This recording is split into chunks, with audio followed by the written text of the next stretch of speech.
attack. All right. Okay, everyone, I'm talking with David, Noah, and Sam about Lace and Steel, which we have been playing. And Sam, you've actually played with another group, right? Now that we were talking about that. Yeah, I played a little with my partner a while ago, yeah. Okay. Okay, yeah. And so if you have anything to bring in from that would be cool. But, it's...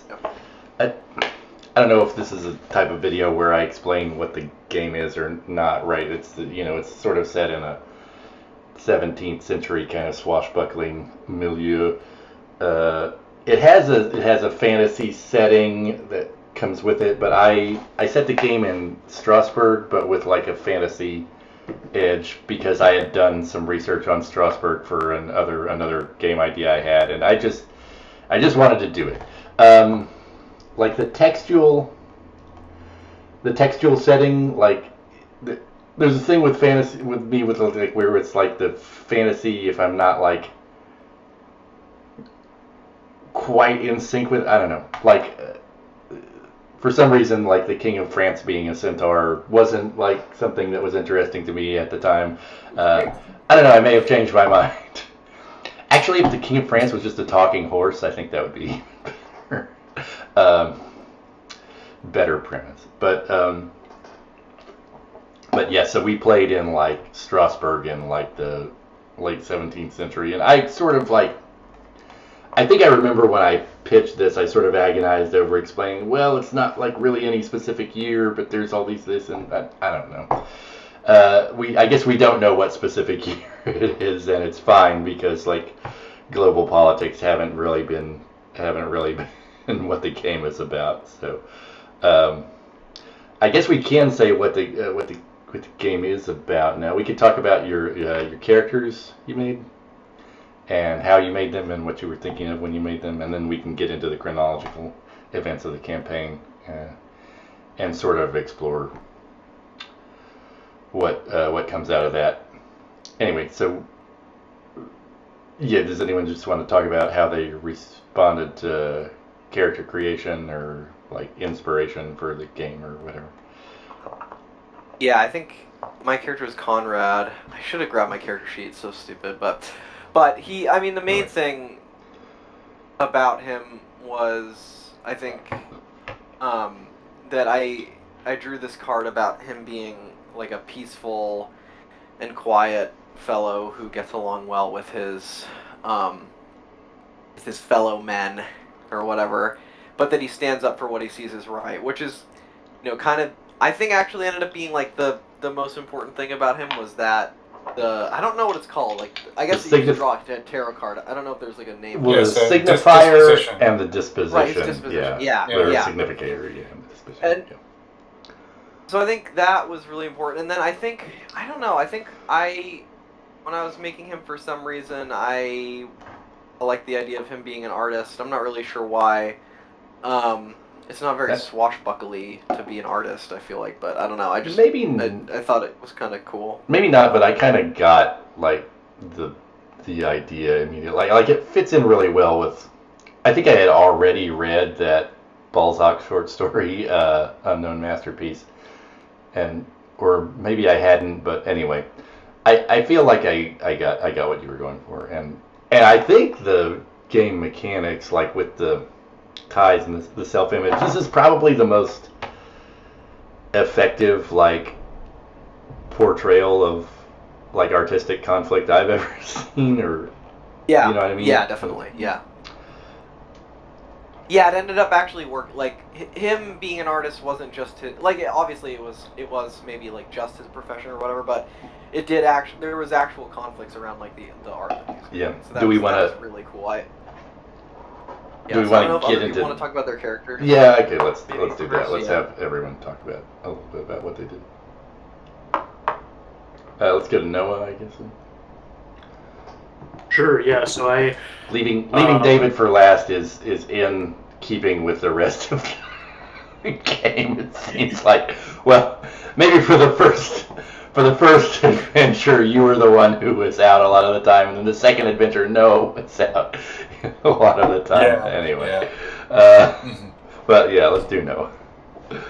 Yeah, I had I think I played my cards pretty straight in character creation. I had Valentine Schucard, who was this young like musketeer and kind of aspiring soldier of fortune who, you know, ran around well dressed and armed, but really did more errands than Yeah, anything else. So, and I tried to play him, as accurate to like a 19, 20-year-old kid in this headspace would be. And where I pulled in some of the weirdness and some of the historical material a bit more was in his relationships. So he has a brother Urban who is an organist, and I'd read some articles about the right. Because there's a huge fame.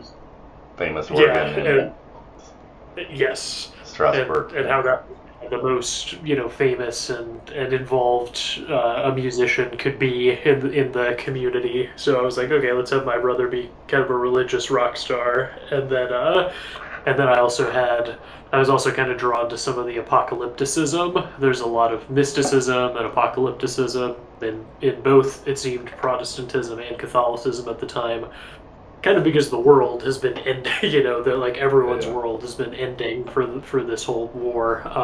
So I also had a character named Rosa Roja, who was an apocalyptic religious leader who Valentine had kind of attached himself to, and probably invested way too much emotionally in, and then Rod kind of Hmm. picked that up and ran Yeah. with it, and I think did some things with that character. So Yeah. I actually feel like it was like in the first adventure, just the fact that Rojo was like defined as being outside of the city and everything was happening in the city kind of made it pretty easy to, I guess, underserve that character a little bit. I mean, but the events, like the stuff you were involved in the city, took kind of got pretty deep into like oh yeah. if you start with like two, you started with like three different characters who could be involved, and there was so much business with just the one character that it was like I this is something that I run into in Champions now. It's just like kind of worrying about how like am I really hitting all of these characters, but like these NPCs, but then like it feels like really hard to actually do that. Like you have to feels like you have Yeah. to be selective. Uh, and I don't know. Sometimes maybe I could do better at just throwing in portraits of some character. Like this occurred to me as something I could do is just like throw in like a portrait of what an NPC is doing at a given time. And I think I just didn't do that. It came into my mind and then left my mind, so I didn't do it. But it's still something I'm thinking about, just in terms of like managing a big cast of NPCs. Or another way to do it is just to just mercilessly cut characters you're not interested in, and just like uh, Yeah. I don't want to play them. That's right. But then I mean, that's that raises the question of whether you're like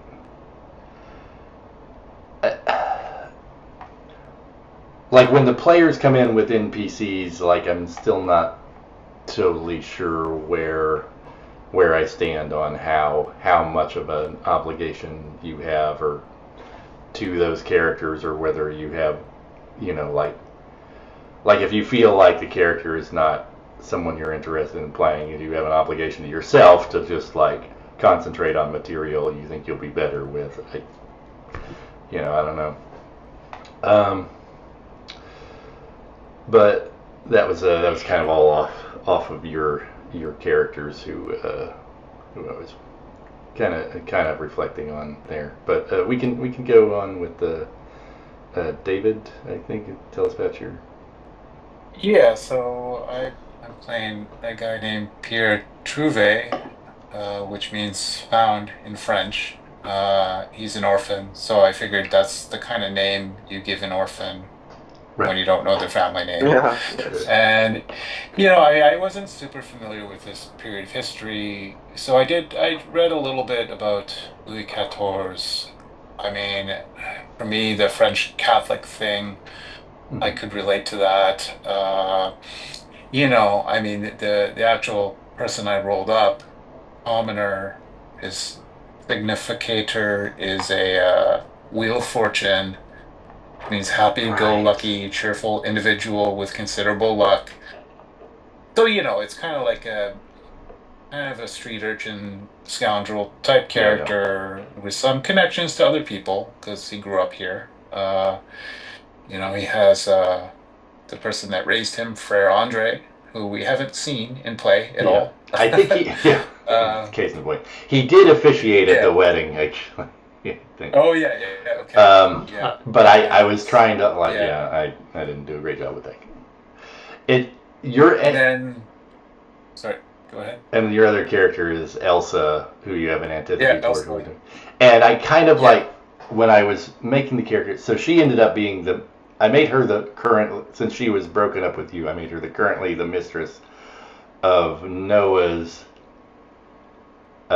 patron or employer, and was kind of trying to do something but that sort of ended up making her like it's like I took her from you and put her with Noah, and I sort of realized that, but yeah. But actually, I've liked that because she's actually kind of an important figure in the background that sometimes gets foregrounded, and I'm still kind of figuring out how Pierre will actually relate to her when, and if, we continue to play and there's, some kind of connection, right? So I don't know yet, but I think that's cool. I mean, what ended up happening with Pierre is that that character from Greg's sheet, ended up being central to his life, right? Which we can get into when we talk more about the timeline and stuff. But that's just kind of how it worked out with the NPCs and how our own characters might not have been directly involved with the NPCs that we kind of specified on our sheet, right? Right. Yeah, and I guess we should also say that Greg was playing. Greg is sick, so can't be here today. But he was playing Hans Jakob, a illusionist, like literal illusionist, as in he has magical powers, right? Which we were still using in the setting. And he was sort of involved with this theater troupe, so he had a tie with them, and he had an antipathy to this band of mercenaries. He called is it caimans or caimans? I don't know how to pronounce. Like the little alligator creature. Caimans. Yeah.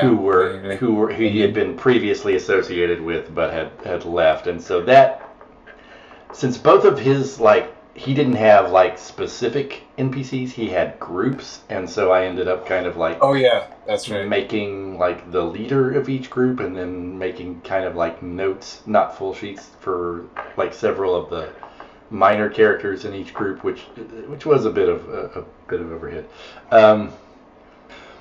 But I had decided on my own recognizance that I was gonna make a full character sheet for every character that was on the player character sheets, and that may have been overkill, especially considering some things one of Sam's Conrad's characters was his patron, and then I had come up with this scenario where his patron, really desynced with the video. Sorry, I'm getting distracted. His patron's daughter was marrying the governor of Strasbourg, and then the daughter ended up being a more important character, and she doesn't actually have a character sheet. So it's do these characters need full character sheets, or can I just have notes? The minor character things that I did was just to give them one or two characteristics or attributes, I forget what's called in this game, that were either unusually high or unusually low, and then note some skills that they have that might be higher than usual, and of course give them significators, tarot cards, Okay. Yeah. which That kinda makes you sense. have to, I mean- you have to do for every character, and it's fun to do as well. I think it makes sense because the time when like I feel like all the little where you're caring most about like knowing all their stats is like when you go into a fight. There's so many like Yeah. little things, you know, like okay, your intuition matters for your initiative, like your strength matters when you're like hitting someone, like Right. and like all this, you know, like so I feel like it makes sense to keep the characters pretty skeletal until that like I don't Right. know. You need to. Yeah. And then you really need to know all that stuff. Yeah. Yeah. And it's just like if I had like a little. If I had like a 1 or 2 pages of NPC notes instead of like many character sheets and then scattered throughout another notebook, it would probably be a lot easier to run this. That's my own personal organizational problem for now, but it would be especially. I think, Rod, like just hearing you describe it, I'm kind of realizing that there's, and I mean not necessarily orchestration, but you do want one person, probably the GM, to know generally where like everybody's at and be able to bring them in, and having like 2 pages that you can look over helps with that. Right.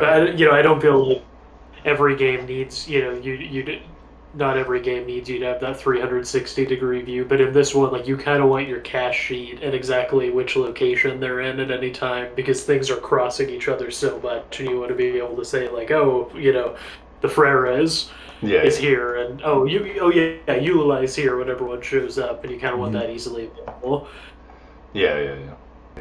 Okay, so I think we've covered just what all the characters were kind of about, and so we can kind of get into the chronology. And as David has told us, he took very extensive notes, and so including about some of the like mechanical interactions. So that should be fun to get into, since we do want to talk about the mechanics and the interactions. I guess so. To start with, right? Like, so I had come up with this scenario of this wedding. Like, basically, at the start of the game, I didn't really know. Like, I had all of these characters, and I was like, what am I supposed to be doing with them? Like the book sort of like wants you to like. Or you're supposed to have an adventure, and then at the end of the adventure you can like check for stat improvement and things like that. And I was like, well, what is an adventure with like what I'm trying to do and like with all these characters? And I sort of came up with the idea that like, well, I don't know how I got here, but that maybe there's this wedding, this big event that involves everyone, and then like when it's over, then the adventure is over, and so that kind of led me to just try to place the different NPCs in what they would be doing. So I got Bustamante, who was like the captain of the Caymans, and I decided he was now sort of like a criminal, kind of just with his gang knocking around the city and the surrounding area, and I decided he was going to try to steal the wine from the wedding. I'd sort of... And then I had like Conrad's patron, what do I call it? Is it Donciel or something? Anyway, I don't even remember his last name. I decided his daughter was going to be the one who was getting married to the governor of Strasbourg, and then they would want a painting from Conrad to commemorate the wedding, right?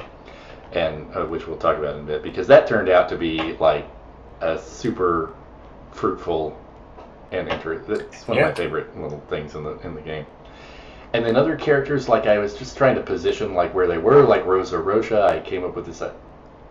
I can't remember if Noah, did you tell me that she was like in the woods somewhere, or was that? I think I did, and Okay. and that's thanks to Greg, because he was talking in the Discord about how creepy the Black Forest is. Right. Oh yeah. And so I kind of, just because she was I mean the brethren were outside too. So Sam, you had these like free brethren, these like dissenting Protestant sect that your character was associated with and as part of his past. And I kind of I took that and I kind of went. I sort of started doing research on some stuff, and then I found out that the Mennonites were sort of sprang out of this region and time period, and it kind of got confused with the Mennonites, which is why they ended up being pacifists, which I don't think was your intention. But it kind of. I mean, it doesn't. I think that ended up being fine, but I think I was initially imagining that this was in the tradition of the levelers. Yes. Which is they definitely were not. Yeah, no, I know. Yeah. Oops. But yeah. But then I had come up with. I don't know how I came up with I really made this situation with them needlessly complicated. I came up with these two brothers who were split apart, and then there was a split between the. I think I was just trying to gin up some kind of conflict within this group just to have a conflict, and I think it was a little too much, especially pulling the significators for the two brothers. The one that Noah's character later interacted is a total doormat, and it doesn't make sense that he would so it just with the game mechanics, the premise didn't kind of make sense.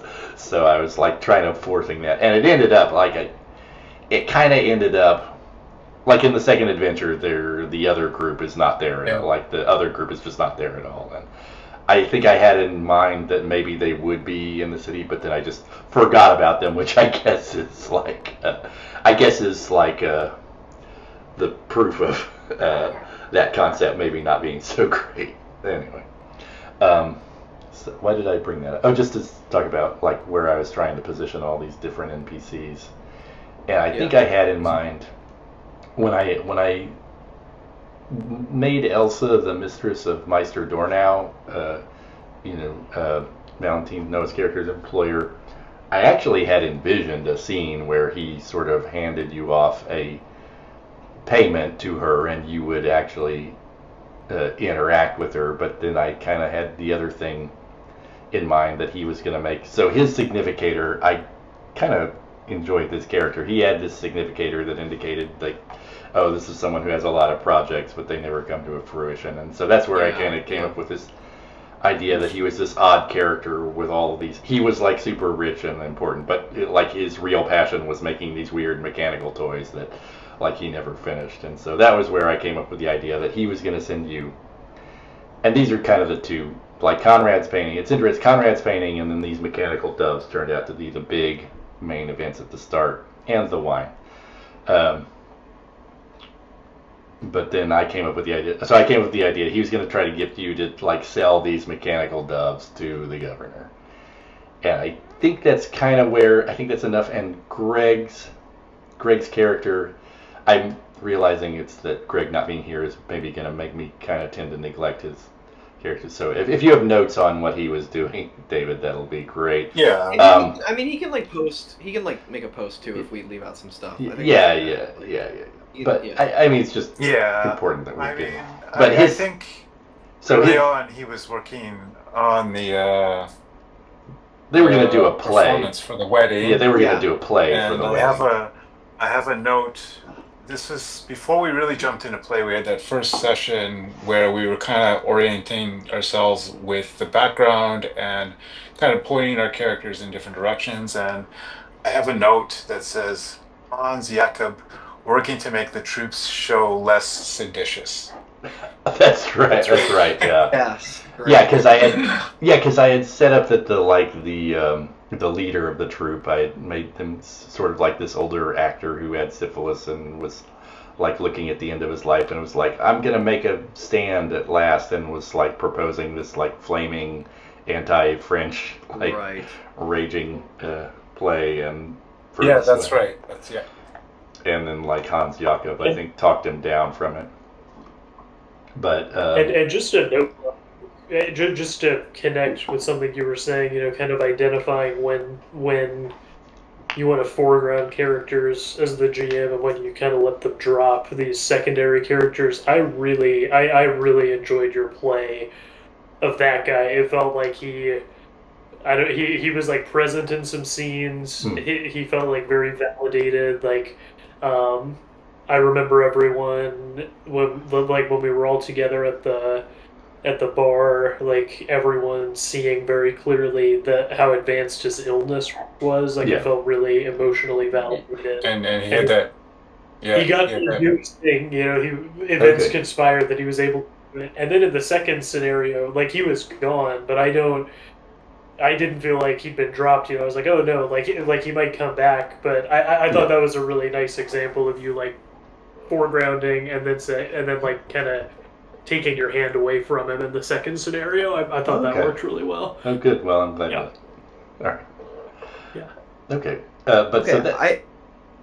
Go ahead, Sam. So I don't know. Yeah, Rod, do you think we have enough context now to talk about? Like, I kind of want to jump into like talking about like the significators and the ties and antipathies and like Yeah. that Yeah. stuff. I think Do you so. think we well, need to jump into that? Well, I was hoping we could like maybe use like the events of the first scenario to just like, because those are all off of like the significators and the ties and the self-image and the roles.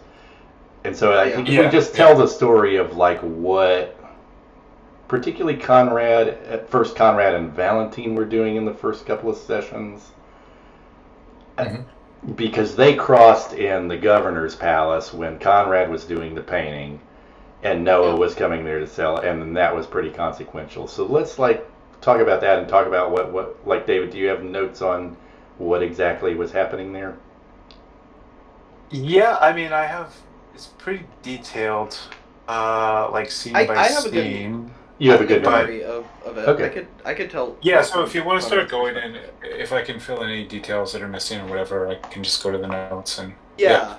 Like, I think from, like, Conrad, you know, he was going to paint this painting of the couple that was going to get married, and I think what was her name? Olali? Olali, Was that her yeah. name?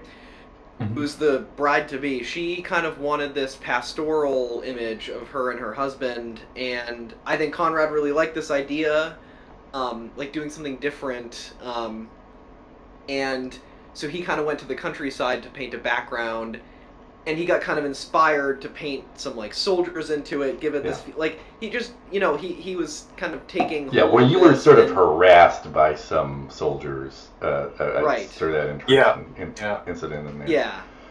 And that gave him this inspiration to like add them into the painting. And so I think I was thinking like, okay, he's putting a lot of he actually cares about this painting now. Like he's unable to just be like, okay, this is a job. And then so then De Lozere, was that the guy's name? Yeah, De Lozere was the governor.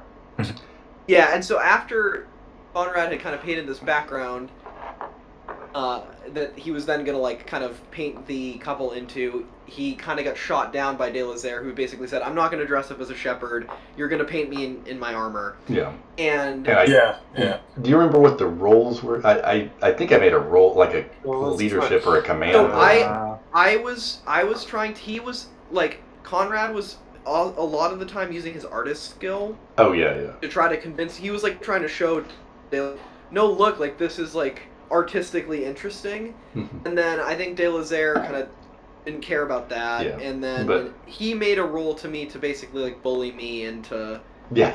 submission. Yeah. And I was kind of like, I was thinking, I remember being like, okay, I know that Conrad is like, he stands up for what's right, which is why he saw like, okay, making this painting how I want it to be made. That was like for him standing for Right. for what was right in that moment. So he was trying to fight back, but I think he just got cowed And into you had submission. self-image involved in here somewhere, right? Yeah, I lost a bunch of self-image. Yeah, so The painting got totally I'll tell fucked. you what the rules were here. So we had Yeah, great. the first thing was the De Lozere succeeded in commanding Right. with the leadership to Yeah. you know, basically paint him in his armor, and then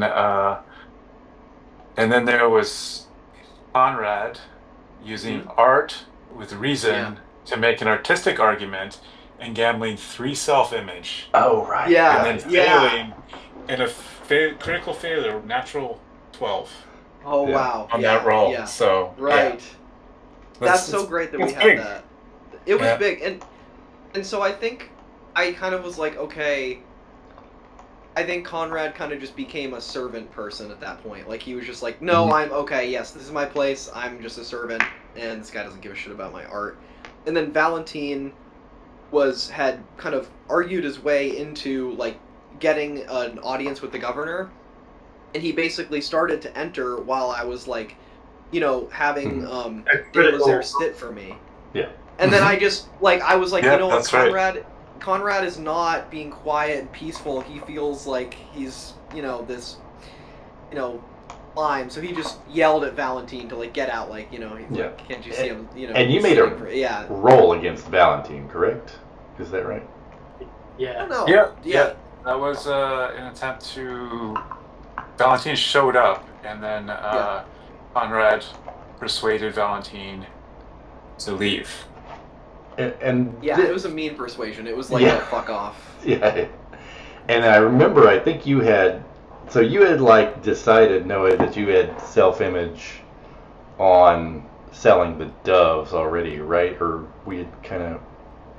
Yes. Yeah, well, I'd wagered one selling it to Ulali, and that had failed, and so I'd kind of Wait, was that doubled. first? Oh, was that first? That was what happened? Yeah. Okay. Because I went to her first and Okay, failed. right. Right, that was And- where, you tried to make a dexterity roll to, sort of show off the doves, and then, it was possibly a critical... It was a failure, at least, possibly a critical failure. I don't remember. One of the two, because I failed the one in front of De La Zare. Yeah, and I sort of just narrated you, just the dove clonking onto the floor, and them just, openly laughing at you, and so... Yeah. It was pretty... Oh no, that one was a critical failure because Yeah. I didn't even roll in front of De La Zare because Right, Sam because, had yes.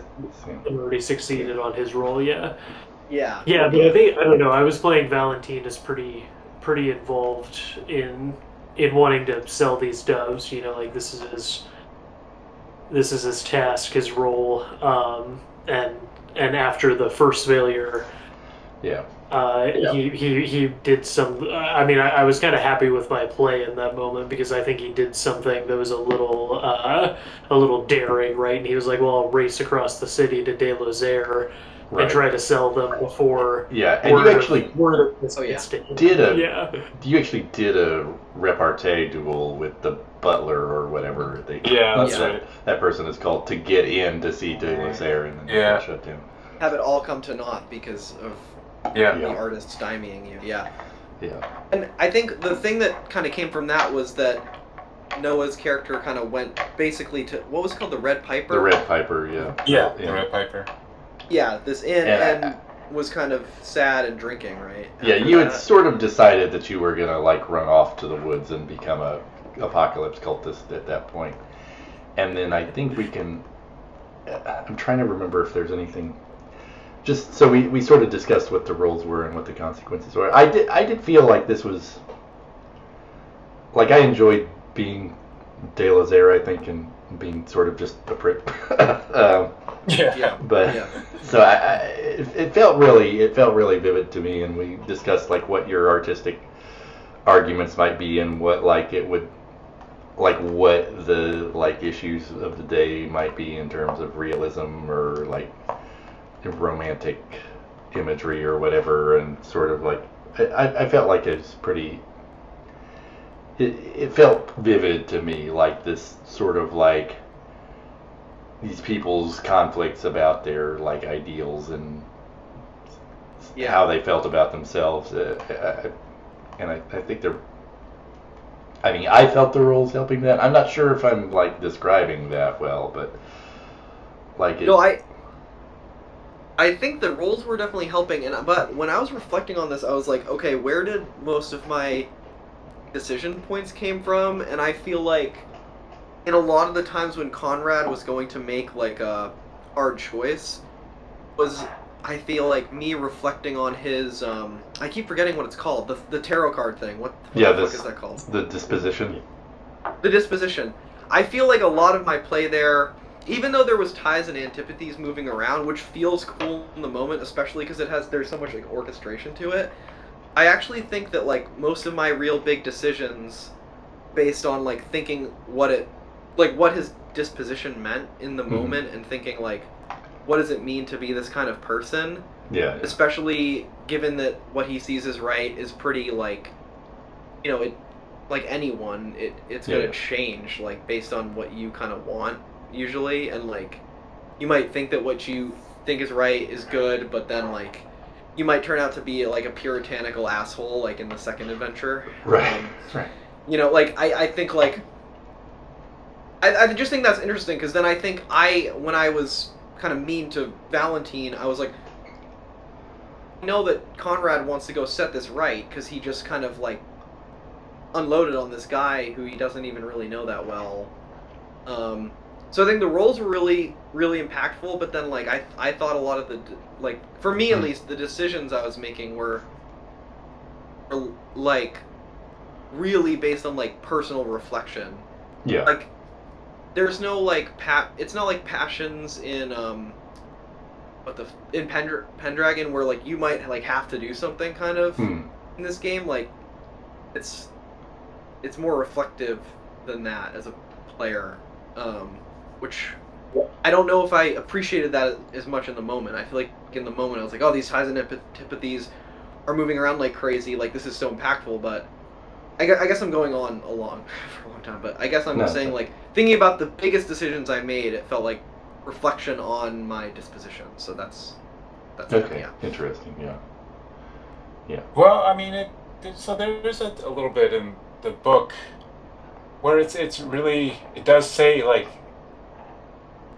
not the exact phrasing, but something along the lines of, like these numbers, they go up and down, but the context really matters, and you have to actually make a decision about it. It's not. Yeah. Totally. It's not that you're just like they're just going up and down as just like your bank account goes up and down, and then they actually the context really matters, right? And so yeah.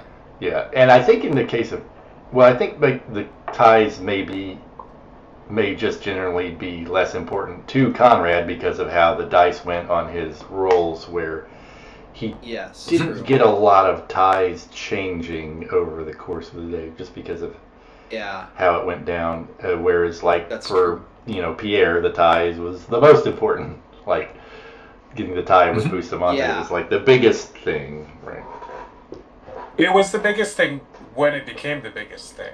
That's the kind of thing is when that happened, he almost was killed by Bustamante, and then he got the worst possible role on developing on rolling for the tie-in and right? Best possible role. Or the best possible. Yeah, it was the best. It was the coolest possible. Yeah. But it's It was really consequential.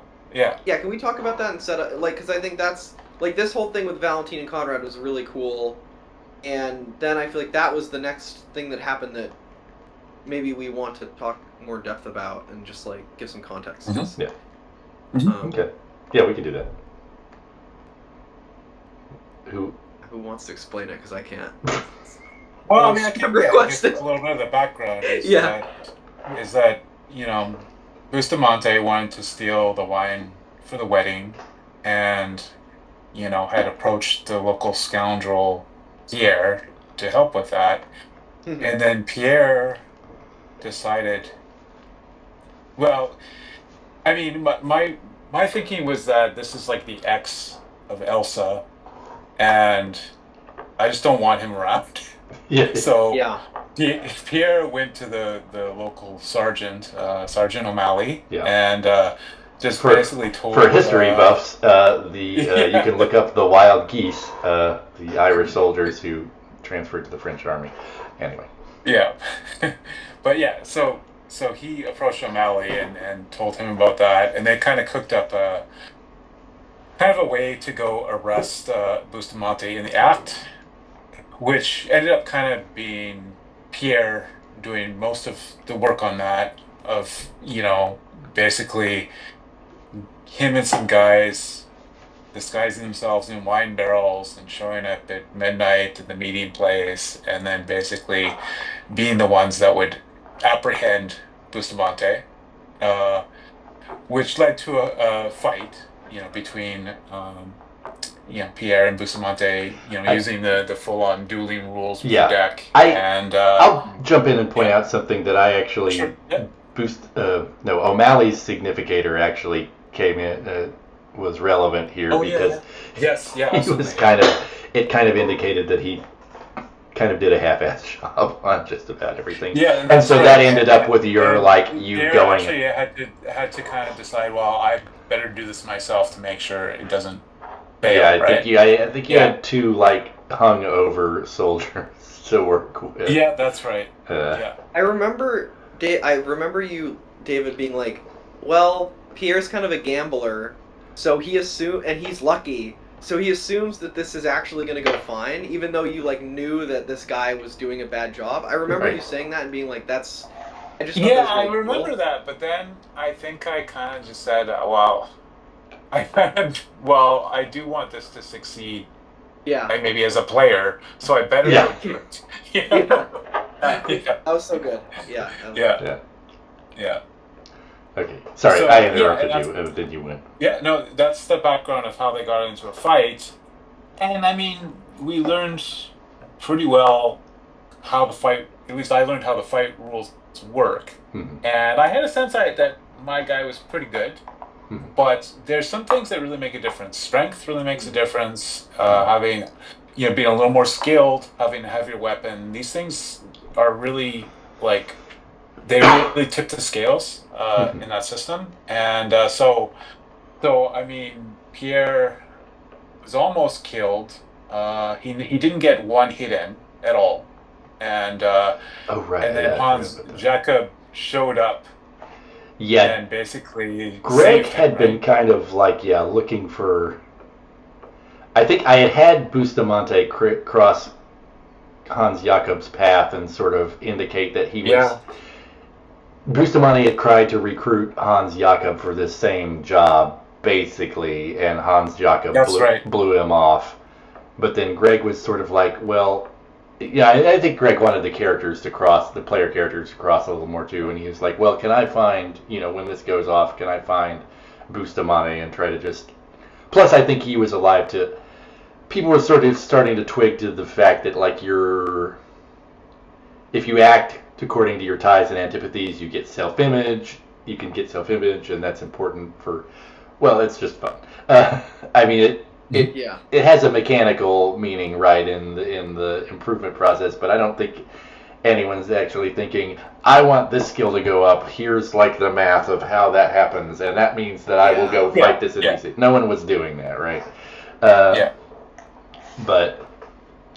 But he wanted to... Even arguably, I mean, I don't think there is an actual mechanical tie between ties and empathies and self-image. I mean, I think you can just bet self-image on anything you want, right? Or it can be unrelated. The book wants it to be more strict. The book wants it to be more strict, but we kind of threw that away immediately. I feel like in the book it was okay, you should never be able to gamble more than what your tie. Right? There's some kind of strictness. Yeah, there's a few constraints. Yeah, but I think it was just because it seemed so intuitive that your self-image would be based on success at your job. We kind of went in that direction. Yeah. I don't think we didn't use ties and antipathies ever for. I don't know, and if you wanted to be something. More strict. Ron and I were talking about some of the ties and antipathy rules, and he was talking about how the changes and the wagering, there are three options, acting toward a tie, you get as much as the tie is worth. Mm-hmm. Wagering, and then also just -1 or +1 based on stuff you do. And one thing he noted, while he was trying to pick through it, he was like, well, there's no clear hierarchy between these two things. There's some order missing, which one you pick if multiple ones apply. Right. It's kind of messy. And I like what we did, which was just we cut out 2 of them and played with the one that seemed easiest, like which was wagering. Which was just the wagering, right? Yeah. Right. Yeah. Okay. So, but anyhow, to kind of tie that up, yeah, Hans Jakob jumped in, distracted Bustamante with some magic. We got away. So, I mean, also Bustamante and his guys, I think they didn't get the wine because we didn't bring the wine, obviously. But so they didn't. They succeeded in the fight. They weren't arrested. I got away with my life. I think Hans, and then we did the thing with the tie, where I rolled to see if I would gain an antipathy or a tie to Bustamante. Right. Yeah. And I think we had already done a roll prior to that where, or maybe it was this roll where, I can look in the notes, but Bustamante had an antipathy towards Pierre. And so there's that context. Okay. And it might have happened at this moment. But yeah, for Pierre, he rolled, that roll and got the natural 12. And then, that means that in this context, he has a strong tie to Bustamante, Right. who had just almost murdered him. So It's awesome. So what does that mean? I mean, in my head, it's kind of like, well, we had this discussion in the fight where Pierre is like, don't kind of screw up this important wedding. It's for France or whatever. And then Pierre's like, or no, Bustamante is like, a true soldier doesn't fight for his country. He fights for money. Yeah. Right? Yeah. Yeah. And so for me, that's okay. Yeah. Maybe that's the lesson that Pierre got out of this, is that he was misguided, and that Bustamante, taught him a lesson about what you actually fight for. So I mean, that kind of was fruitful, right? Yeah. And then I think there was something we didn't really resolve between Pierre and Hans Jakob, because I think Hans Jakob wanted us to go and make sure that Bustamante was stopped, that his guys were arrested, and whatever. And we kind of ended the session, and I think there was something, and Sam mentioned this too, that we could have played a little more with that, Yeah. And I think that kind of went by the wayside. Yeah. And I don't know if that's a good or a bad thing, but Yeah. I don't know. I mean, I recall I kind of was pushing to go forward and then into a different scene, and then we kind of talked about it, and Sam wanted to kind of dial back, and we kind of went back to, I think we went back to, well, okay, Pierre is wounded, so what can he actually do? Yeah, that's right. And that was helpful in kind of providing a context for where we should start, I think, at that moment. And I don't know, but yeah, I mean, that was just and I know there was also a point when it does get resolved a little bit. There's kind of a point when it comes out that, well, Hans Jakob kind of asks if Pierre is a Catholic, and then that's right. Yeah, Pierre says yes, and then he just walks away. He's kind of like, oh, okay. Oh yeah.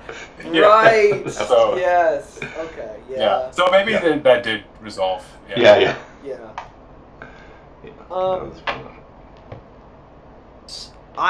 It's really interesting because I wonder what you guys were thinking about the ties and antipathies. Like, what does it mean? Like the number? Because I think when we were playing, I was thinking, okay, this number gives me an idea of when my character in his gut, not rationally, but in his gut, thinks about this person, how does he kind of feel?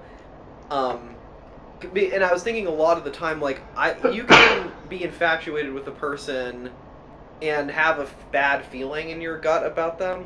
So I don't know. Yeah. I don't know. I think for me at least,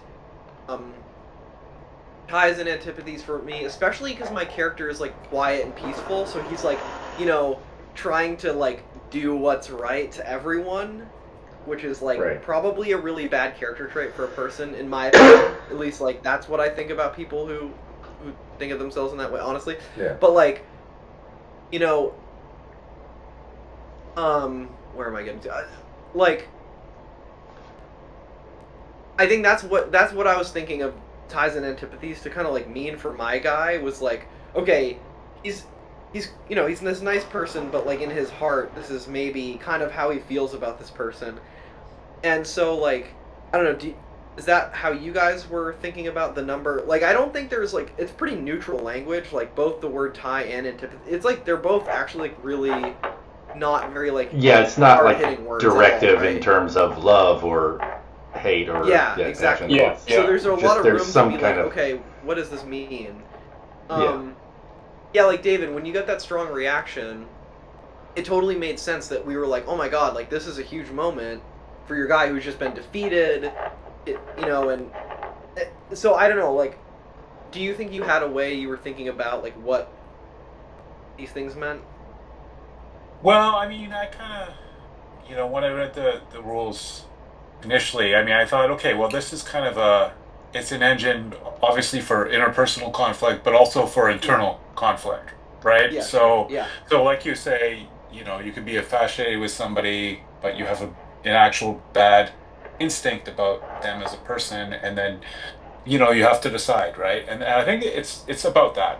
And I think it's not so much directive, like if I have a tie, I have to always act on that, or even act against it, but I think it's information, right, that you have that's about the situation, about how you connect to other people or even ideas like beliefs, and it's there if you want to foreground it. If you don't, you can kind of do something else, go somewhere else. You know, I think that's how I feel about it. You know, but I mean, I think it can be, like I at that moment, I did kind of feel a little bit destabilized. Like that was a big change, and I still kind of a little bit, maybe it was too big of a change at this moment, because I think now, after Adventure 2, I think I'm sick of Bustamante.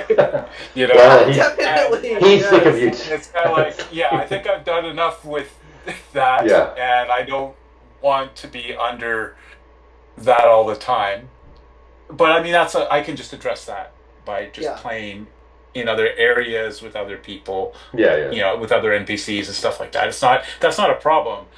But I mean, it's hard to ignore it when you have such a big thing like that, right? And I think you do have to honor it, but at the same time, it shouldn't be directive about play from that point in time. Like you can rail against it, or you can avoid it, or whatever. And I think that's kind of a good way to use these systems, as opposed to basically kind of the thing that Ron brought up of the kind of the thespian compliant thing of, now my character likes that, so we're gonna just only do that with the character, and that's their world now, right? So that's a trap maybe, but I don't know. I think we're savvy enough to work around that. So I think like I'm interested in the big swerves and ties and antipathies only happen when you first kind of have your first reaction to a character, and like past that, it's That's real. True. It is hard to. And there's no like directive. We know. I mean, there kind of is like, okay, you should have like a major reaction, because it literally says like, I don't know what it's called, like major reaction or something. Like, we know the character is like, you know, either very enthralled or is like, this person's a piece of shit. Interesting, because then from that point on, the movement in ties and antipathies is actually pretty slow. Like, they don't actually like change that fast. Especially if you have a character with like even average reason. They kind of like move slowly, and if you're in a lot of interactions with the character, they can just ping pong back and forth to the same two numbers. I mean, you know what I mean? So I think that's an interesting thing about the the system of ties and antipathies is like you only have a major swerve the first time you interact with a character. I don't know. I just found that to be interesting. I don't know. Like, no, I honestly want to hear your thoughts, but I think for me, so David, I really like your word information, right? That they're not really volitional or directive, and I think on reflection for me, where they felt like the best was in, um, like when we were in conversations between characters, and Yeah. a little like the way the way that felt good and interesting to me was like if there was a change, it was telling me like um how much of a person I was like viewing the other character as, and how much I was just seeing them as um like a tool toward my ends. And this thing, like, I've got on my sheet in front of me, after in that first adventure, I went from a no tie to a zero tie to a +1 tie with Conrad, yeah, because we had like this, this conversation about art in the bar and all this stuff, and then yeah, uh, and so I was thinking like, yeah, I really respect this person as like this other being, and by contrast, with Pierre in the first adventure, I ended up with a zero tie, so start. Oh yeah. Yeah, because we'd interacted a little bit, but it didn't change when we met in the second adventure. It didn't go to that +1 in our conversation. And so I was thinking like maybe I am just viewing you as like a potential convert, instead of like this. Oh yeah, yeah. This person asked questions. Yeah, that was really interesting too, because in that long conversation, which would have been the end of the second adventure, is that, I had developed antipathy towards Conrad of 2, right? Yeah. And was feeling unjust antipathy. Yeah, was feeling down because we had a fight, and Yeah. and that also I hadn't really succeeded with many other things, right? That he hadn't succeeded, and then at some point, I think, he had tried to throw Conrad under the bus for Valentine, right? To kind of blame him for the theft of the necklace, and Valentine tried to convert Pierre at that moment too, right? As they're kind of drowning their sorrows at the Red Piper, and I mean that was very interesting, and it kind of the information was there, nothing really changed between us, but I think like it was really, I think of all those scenes where ties and antipathies got involved between the player characters were really good, and they were almost outside of all the other prepared material or all the other things that were going on. It was our little bubble, like they're usually at the Red Piper, and we're just interacting. I even remember when you're talking about, Conrad, Valentine at the Red Piper that time. I know Conrad was also going there because he wanted to kind of apologize to Valentine for showing him away, and there was a lot of good stuff there.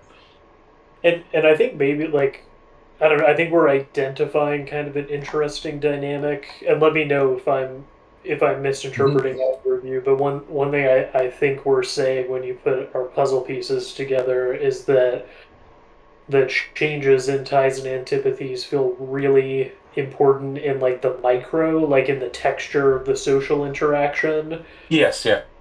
But then once you zoom out, they don't weigh a lot when you're thinking about what you're actually gonna do. Yeah, I agree. I agree with that. I do agree with that. Yeah. Even to the point where when, like with Bustamante, when there was this huge, jump, and it looks really. Yeah, I mean, if you had to like sit with you know, in the second adventure, Bustamante approached me. So I was in a situation with him, which I went along with, and that's kind of it. It made sense. It sounded like a good ploy. If we got away with it, we'd be rich. That's totally like within Pierre's kind of purview of what Pierre wants, right? And so that's it. But at the same time, if the adventure had been different, or if different series of events had happened, then I think I would have definitely played outside of that. So that's kind of, at least for the second adventure, that's how it was for Pierre. But, we did actually, but other people have been doing all kinds of things, right? Yeah, but I think that situation with you and Bustamante, was that the only situation where we had, like, you had to actually roll against a tie to try to act against that character's interest? Because yeah. Bustamante was trying to get the only time. the location of the necklace from you, and you said, I'm going to conceal it from him, and I said, well, I think you may have to roll. Yeah. Oh, and then you had to tell him. You couldn't hide it. Yeah. And I think that is one of the big uses of ties and antipathies that's anticipated in the book. Right. So I don't know I guess there's sort of a question of, should we have been doing more of that, or did we not need to do more of that, or I don't. Well, at that point too, Pierre's drive is 15, and at that point, right. he had the tie, but his self-image had been hit too. So that should have been a cakewalk roll normally. Like, the odds are pretty good for him. And I think so that was a kind of a, okay, wow, he's actually gonna tell him where the necklace is, and that's it, right? Yeah. So I'm just wondering about this. About the scenes where we I want to identify what the tie and antipathy roles meant in the short, in like the, I guess, just the scenes that we use them, because I think a lot of the time we would have our character characters would be interacting, let's say like meeting for the first time, and we would make the I don't know, it's not called a reaction roll, I don't care. The reaction roll. Yeah, no, I understand. I mean, it's just a fucking reaction roll. Like, let's get it. I mean, that's how it felt, how we used it. It felt like the 2d6 reaction roll from, like, Lamentations or something. But, whatever. Not quite, but you know what I mean. But, it really felt like that, because we would make the roll for both characters, because both characters just, had this moment where they... The first impression, yeah. And then we filled in some, we actually used that to fill in some of the conversation. Like, we didn't have conversation, make that roll, and then just keep going. It was like... that would kind of fill in what had occurred between the characters. That's true, yeah. Yeah, and then I think, but when we were using the change rules, like the tie and antipathy change rules, those we tended to apply after. Like, we would have an interaction happen, and then we would apply that, and we wouldn't like fill in. There wouldn't be like narration, narration of like, of like characters doing things based on that roll. Yeah, I mean, is that because the results of the roll tended to be just confirmatory of what had already happened? Yeah. So I think that was kind of interesting. And I loved playing those scenes where our characters were just talking and interacting. Those were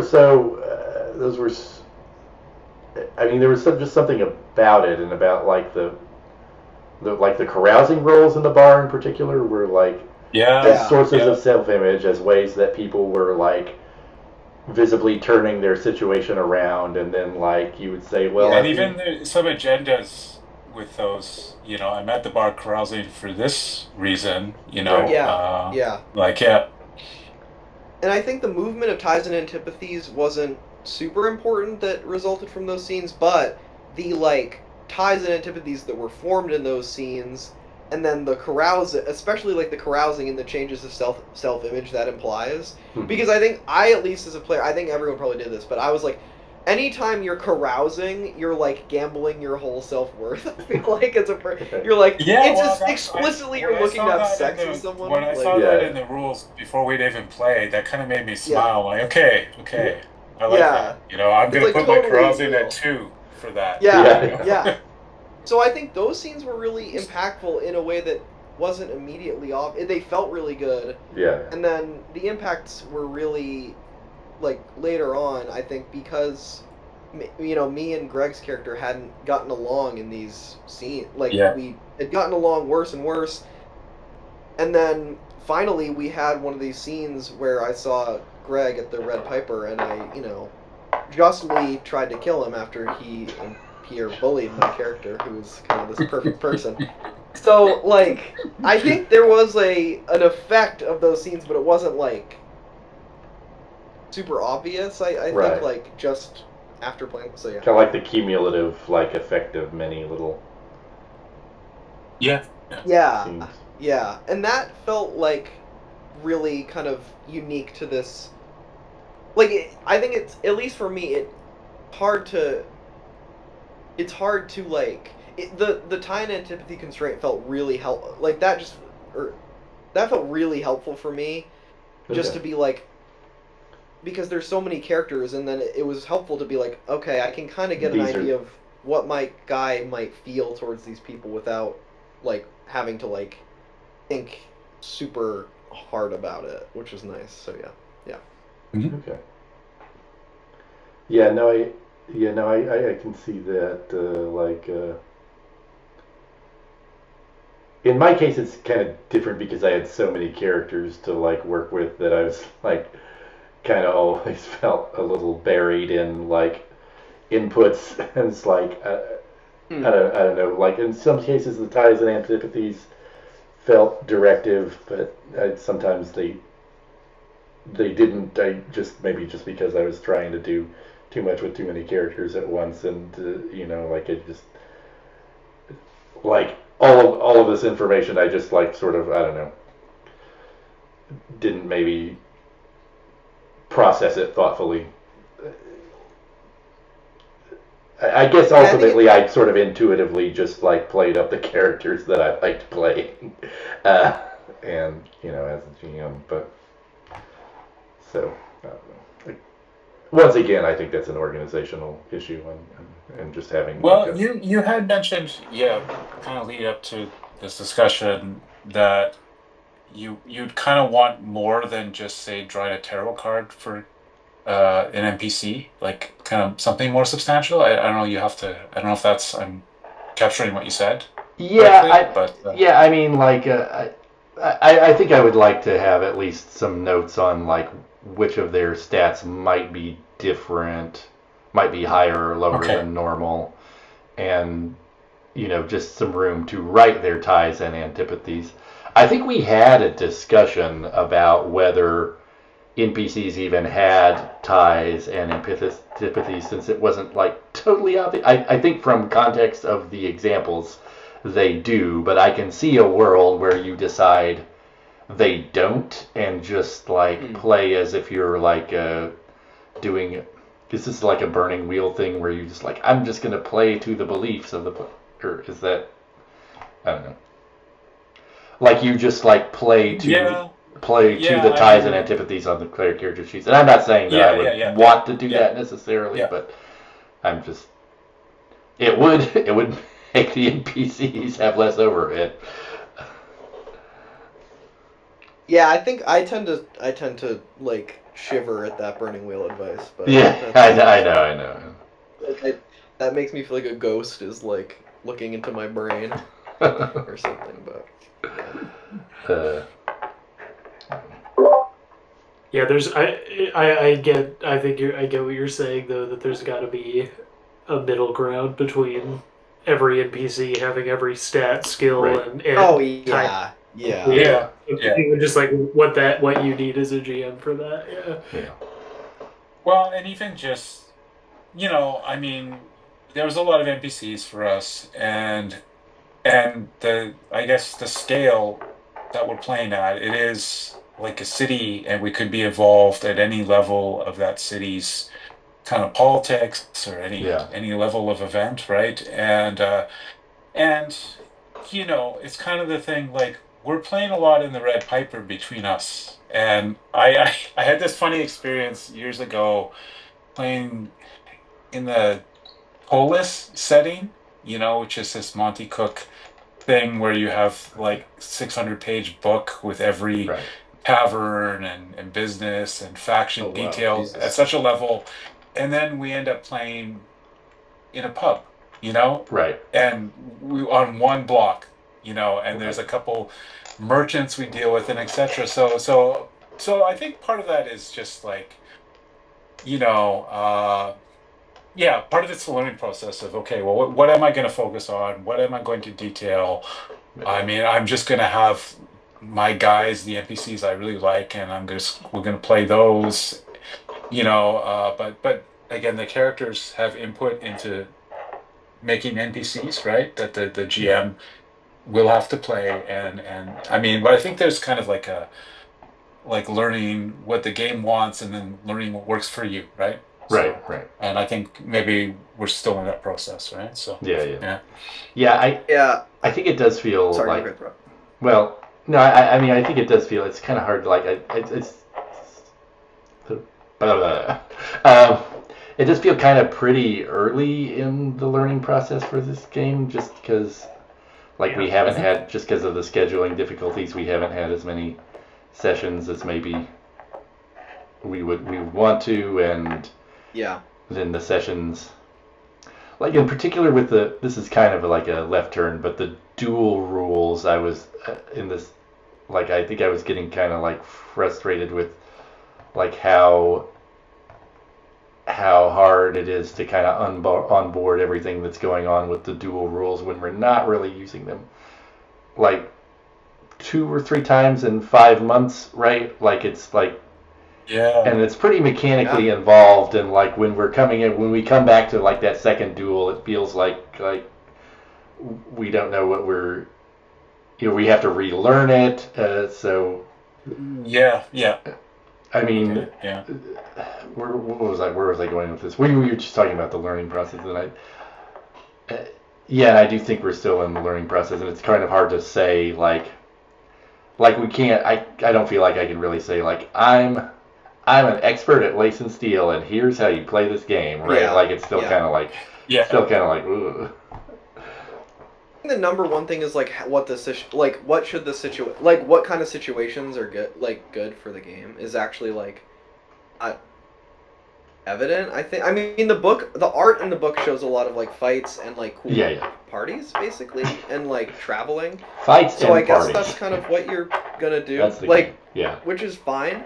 Like, I think the situations we were in were cool, and I almost feel like we could have. I was kind of reflecting on this. I was like, what if we had like started with the wedding and then gone on from there? You know what I mean? Or because I was thinking about who was telling me about the battles in. You, David, talking about the battle rules in Bushido? Like, okay, because then I went and read them, and I think maybe you were saying like it would be cool to just start with a battle.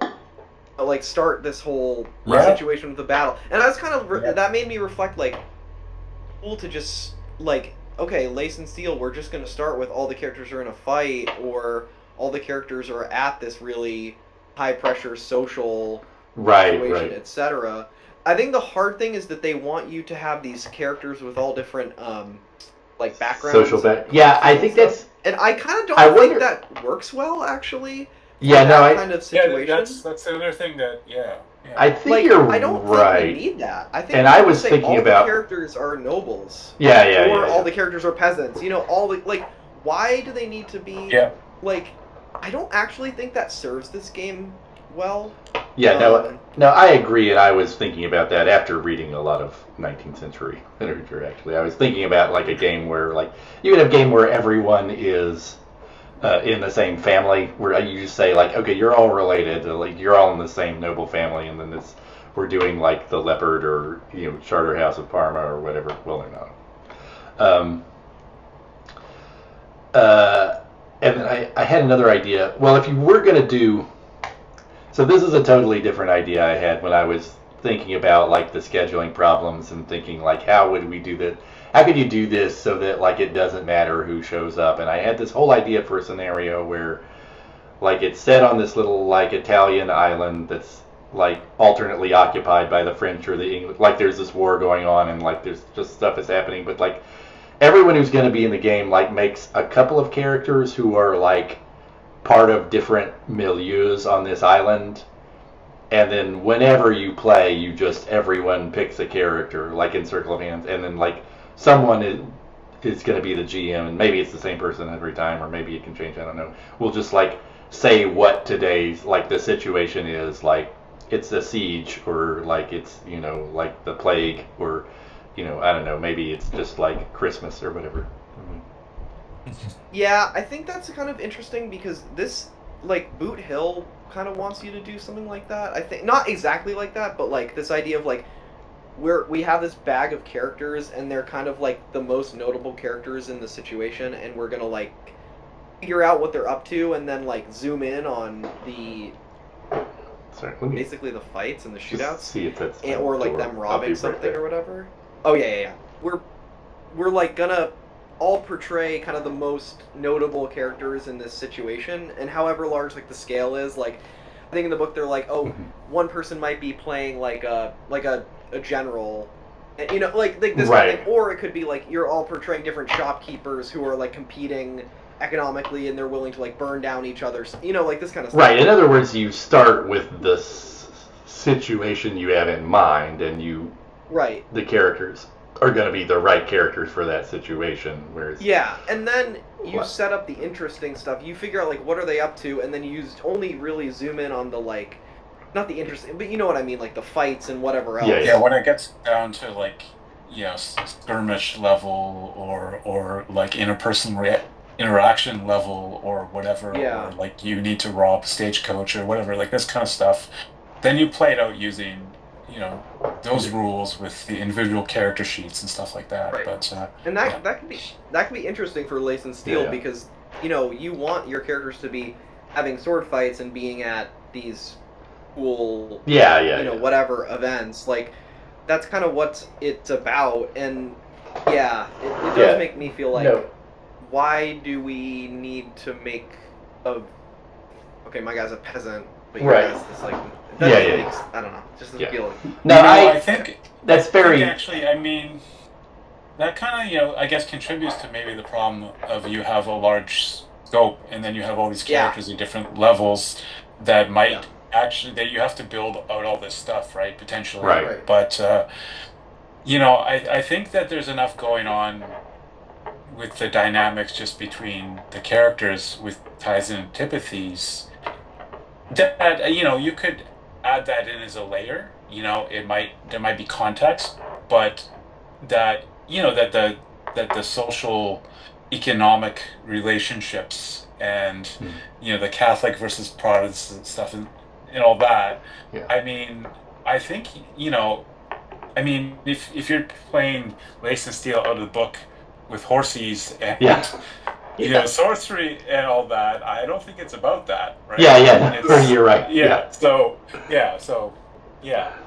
Just as a Well, I mean, I feel like that's kind of confirmatory of some stuff that I've been thinking about maybe just. I mean, I'd really like to try to like reboot with just more of the whimsical fantasy a little bit. Yeah. Which I think we have had. I think we have had some whimsy, but it doesn't feel like it. It doesn't feel like we've been doing this. Yeah. Exactly. Yeah. No, that's where I'm kind of like I think there's a. And I mean, I love character creation systems that give you a lot of constraints, but I was thinking, just reflecting on this game more, like, I'm just like, okay, do they want us to do what's on the art? Because then just... Right, making up a you know what I mean? Like, peasant why can I make... Like, Yeah, like, why can I make this weird... like, it just... It doesn't feel like... Me, it's kind of like, I don't need to make anyone. I kind of think the game probably works best with... when you're there's a lot of fights happening and there's a lot of like repartee and like it's weird that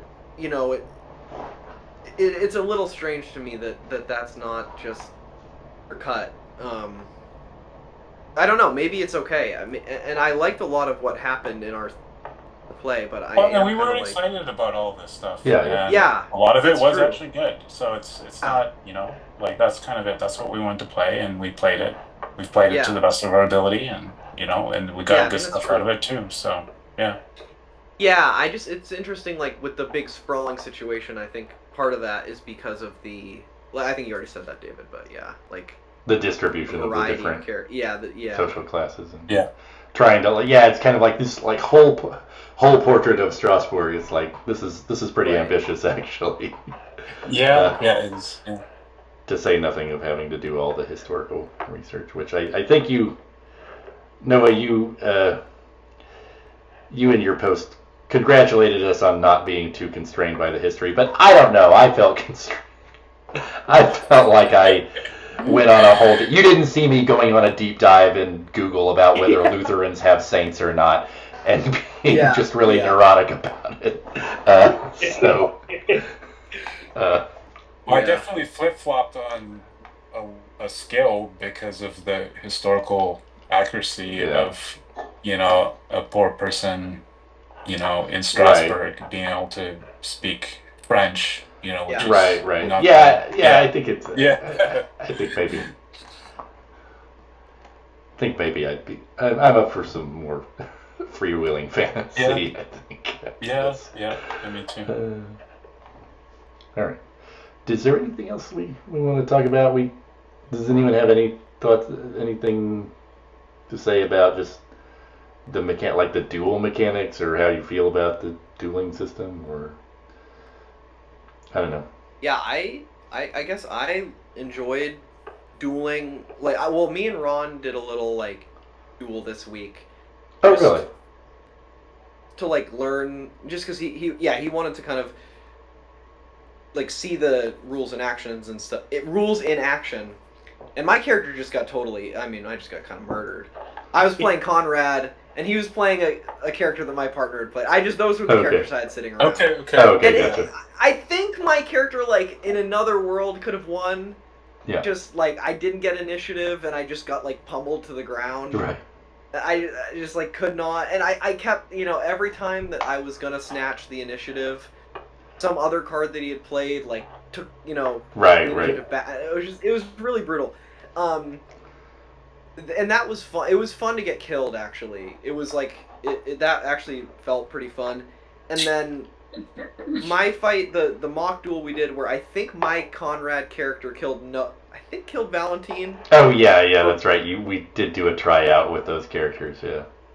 Yeah, we actually saw the initiative moving back and forth, which was cool there. Yeah. But then I think my fight with both Hans and Pierre, I was furious. Like, as a person, I was like, this fucking sucks. I can't do shit. Like, fighting two people in this game, actually, it's just me.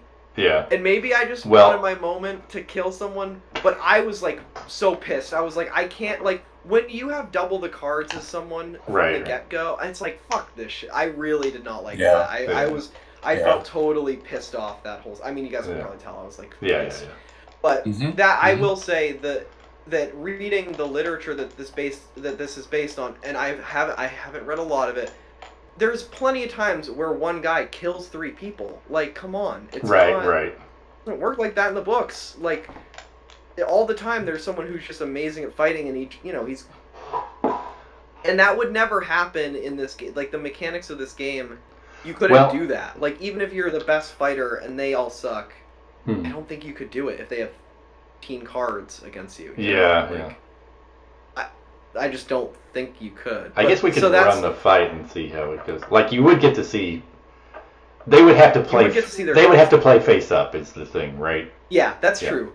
That is true. That might make a difference. We should try it. We should really try, like, make a really good fighting character against three kind of okay. Yeah. And see if they can win.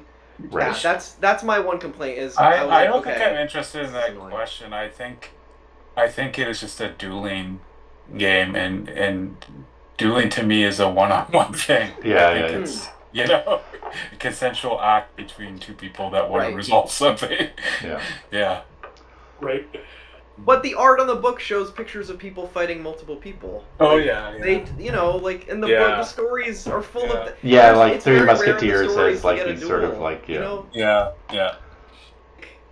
I get what you're saying, David, and I think you're right that the I think rules they're are for really dueling. strong. I think it's a strong set of rules for that, right? Yeah, But I don't know agree. about I the really local agree. companions thing. I don't know if that was really, like as thought out, or if that's Yeah. one of the goals of this, Yeah, yeah. It is the question of like, is There is a whole skirmish melee system that's like, oh, that's true. Yeah. but it specifically there is. says that like when important characters fight each other, you should Use the dual system. Yeah, system. Yeah. exactly. Yeah. If you're dueling 3 shitty opponents who we don't care about, are they just one? Are they just one guy mechanically? And then Yeah. that there are 3 of them. Like Yeah. I could see that argument. Yeah. That would be maybe my take. Yeah. Mhm. Honestly, yeah. That was the only thing that I felt like. I mean, honestly, just as a player, I'm like, it just felt like a rushed rule. Like, I'm like, really? They just add all their cards together? It just felt unfinished to me. Like, that's not. If I was. Like, that's not how I would. Like, that needs another pass, honestly, to me. But other than that, the dueling is. Yeah, I mean, maybe, really they have these pictures of, one person fighting 3, and, the expectation is the one person's gonna win. Right. But, in actuality, it's, You get killed. You Yeah. die. Yeah. Yeah. Because when you do enough damage, like, there's rules about, like, how you start killing people in that situation, and they're brutal. It's like, you kill the worst guy when you get, like, your damage is, I think. I don't really remember exactly how it works, but it's like, yeah. you're not getting a random stab into the most valiant guy. Oh, like, you I don't have know. to. I'd have to look at it again, but. Okay. Yeah. Anyways, I'm going on too much about this thing that That's right. other people don't seem to care about, but I was That's on right. the receiving Receiving end, end. and Oh, I yeah, hated it, so that's why I'm doing it. Yeah, but I get it. It's, Yeah. yeah.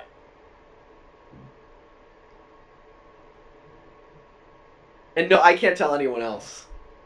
I can't. There's no one else. Yeah, nobody else will understand. That's, I understand. That's right.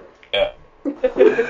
It's actually helpful. No, that's helpful, Sam, because looking at it from outside, that I don't think that dynamic came through quite as much, like how locked down your options. Just because I could see your cards, So actually, Right. it's helpful. Yeah. Yeah, that's true. Yeah. Yeah. I mean, one last thing. I mean, I want to see more repartee, and I think every character should have a point in it or two, even if they didn't build that in, I think, because I think repartee is really, really great, it's, so. Yeah, agreed. Yeah, I agree. Yeah. Okay. Well, any final thoughts? Let Sam. No, I kind of steamrolled all you guys. Jesus. No, that's okay. Rant. No. Don't ever let yourself be recorded talking about role-playing games, because sometimes I watch old videos of me talking about stuff, and I'm like, oh, fuck. Yeah, I know. So, whatever. It is what it is. These are my thoughts. I don't know. Yeah. Yeah.